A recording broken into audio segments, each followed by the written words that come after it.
Hello, Pokemon Masters, Birdkeeper Toby here. You know, there are some real legends in the world of Pokemon, and I'm not just talking about the mythical Helix fossil that is said to descend from the heavens, praise be to it, of course. No, I'm talking about actual legendary creatures with extraordinary powers. Now, where would they sit on a phylogenetic tree of life? Well, if you look close at the poster, which you can buy, links below, you can see that there are roots to the tree, the origins of the world of Pokemon. So let's use this part to take a look at the Pokemon that science can't explain. Legendary Pokemon. The best place to start is in the beginning, Arceus. And I want no debates as to whether it's Arceus or Arceus. It's Arceus. The god of all Pokemon and possibly all life in the Pokemon world. It is the embodiment, according to the Sinnoh myths, of what remains of the original one, a great spirit that contained all life. Arceus as a god created 3 Pokemon. Dialga, the god of time, Palkia, the god of space, and then Giratina, the god of the distortion world. These Pokemon ended up maintaining the rest of creation. There was also 3 spirit Pokemon created, Azelf, Uxie, and Mesprit, which embody willpower, knowledge, and emotion, respectively. It's hard in a world defined by the supernatural to see how Pokemon might have evolved, and how evolution could even happen. However, in Azelf, Uxie, and Mesprit, we see shapes much like Mews, and Arceus and its creation are all godlike Pokemon. It's possible that from them, Mew was created, and then from there, life continued to evolve more naturally. There are other legends in the Pokemon world though, some of which I can place, and some of which I can't. Groudon, Kyogre, and Rayquaza keep balance between the earth, sea, and sky. Xerneas, Yveltal, and Zygarde are life, death, and order. Reshiram, Zekrom, and Kyurem were once all one dragon, representing truth and ideals. Regigigas, who created Regice, Regirock, and Registeel, are the movers of the continents. These Pokemon all seem to be very godlike, and in my mind it doesn't seem impossible that Arceus also created these beings to help keep the world in check. The other legends, I'm not so sure about. In this series, we've already discussed the space origins of Jirachi, Deoxys, Diancie, Latios, Latias, Hooper, as well as the Ultra Beasts. And way back in part 2, we discussed the resurrection of Pokemon who became Raikou, Entei, and Suicune. But there are more legendary Pokemon that we don't know enough about them, let alone their origins, to place them on a tree of life. For example, the Pokemon that revived the legendary beast, Ho-Oh. It seems to hold no special significance other than being a one-of-a-kind Pokemon. It grants wishes and is worshipped, but all legendary Pokemon seem to go through this, and it and its brother Lugia don't seem to be gods of any particular type. They may be gods of something that Arceus created, but they too, like how Diancie is a mutation of Carbink, might just simply be mutations of other bird or dragon Pokemon. Placed on the tree somewhere between dinosaurs, birds, and the rest of Reptilia and dragons, these Pokemon may be mutations, but maybe not. And the same goes for Moltres, Zapdos, and Articuno, who may have some link to Lugia in the same way that the legendary beasts do to Ho-Oh, but I guess for now, we don't know. And like I say, many of the mythical Pokemon like Diancie from Carbink could be of mutations of other Pokemon. Celebi and Shaman could sit somewhere in the plant life and sprites area, or perhaps Shaman has a link to Chestnut. Victini could somehow be related to perhaps Cyndaquil and Typhlosion, or Heatran, a 4-legged arachnid like the other arachnids are not true arachnids. Zeraora perhaps is a variant of Luxray.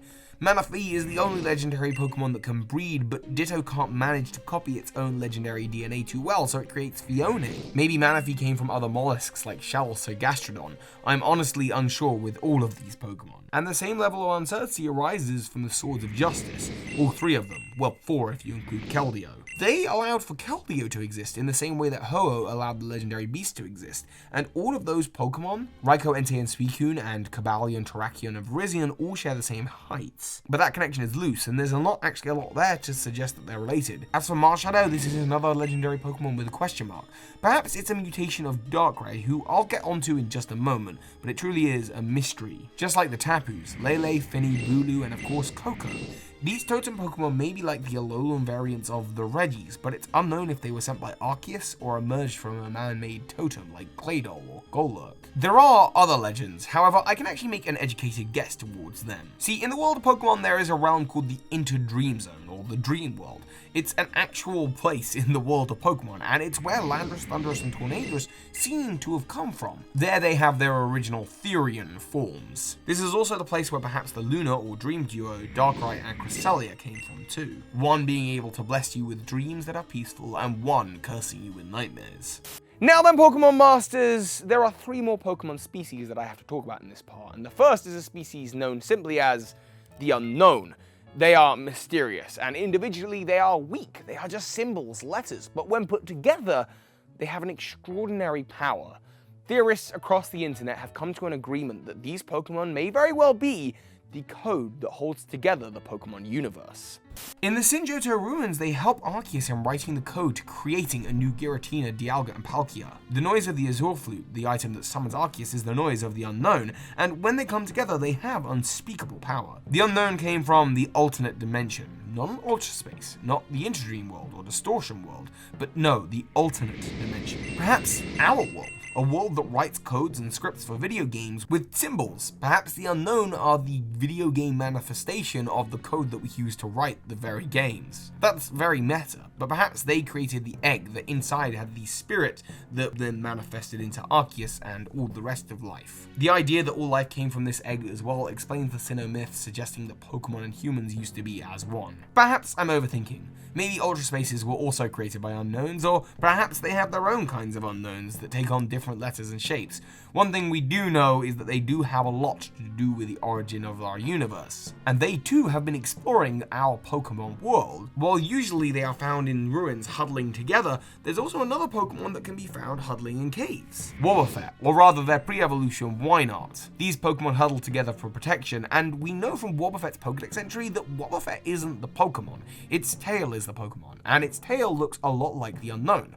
On top of that, the unknown and Wobbuffet are right next to each other in the Pokedex and are both psychic Pokemon. It seems very possible that Wynaut and Wobbuffet are bodies created by certain unknown to help it explore the Pokemon world. Certainly, they don't resemble anything that they could fit on a Tree of Life. So that's the unknown and the Wobbuffet line. But now there's the third and final Pokemon I want to dedicate this part to, and it's not a legend either. Going back to what I said earlier, this series is about the evolution of Pokemon life, how a Tree of Life works. However, in our world, the Tree of Life started a lot less complexly than with a completed life form like Mew. Rather, it started with single-celled organisms that mutated over time, and this is where I think the psychic Pokemon Rianculus comes in. Pokemon I have missed. This Pokemon is a psychic type and represents two things, a single-celled organism and an embryo, which is another basis for Mew. My theory is that the unknown created the egg with Arceus. Arceus helped create the universe and its spirit became everything, including other legends that it created in Mesprit, Azelf, and Uxie. These Pokemon created Mew,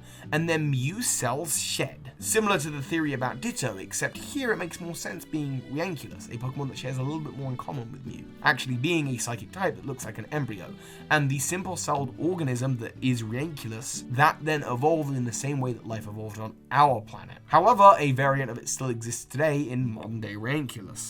Now, this isn't just some Pokemon theory. Pokemon are clearly designed to be similar. Just look at, say, Squirtle, Lapras, and Caracosta. Caracosta is the common ancestor for these other two Pokemon.